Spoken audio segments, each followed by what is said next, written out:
boleh jadi chemical pregnancy, dia boleh jadi tak lekat langsung, dia boleh jadi early miscarriage.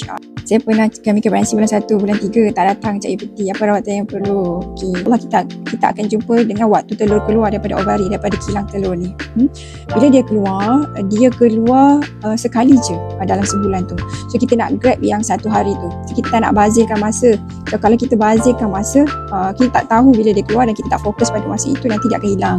Kan, dia boleh jadi chemical pregnancy, dia boleh jadi tak lekat langsung, dia boleh jadi early miscarriage. So kita kena faham dulu. Okay? Kita nak yang ni lah, dua ni berfungsi dengan elok.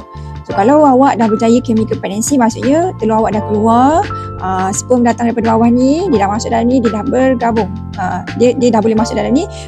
Sperm tu akan pergi ke sini dan dia dah jumpa telur dekat dalam tiub fallopian ni. So dalam tiub fallopian ni, dia akan bersamalah, dia akan bergabung kat situ persenyawaan. So persenyawaan telah berlaku, dan selepas seminggu dia telah berjaya menempel dekat sini, tapi dia tak dapat nak menempel terus dan dia hilang. So dia boleh jadi chemical pregnancy macam awak cakap tadi. Kalau awak nak fokus, awak baru lagi 9 bulan kan, so daripada tengok sejarah awak ni, awak boleh lekat, tapi awak kena bantuan lebih sikit lah. Okay, untuk awak susu formula ni, susu protein mama tubi, untuk bantu telur tu jadi elok dan support penempelan supaya bulan tu kita datang period terus UPT positif dan terus pregnant. Ni awak mendapatkan susu protein mama tubi ni, awak boleh tengok dekat showcase ataupun dekat link di bio tu kan, awak boleh dapatkan yang ni, susu protein mama tubi ni untuk isteri.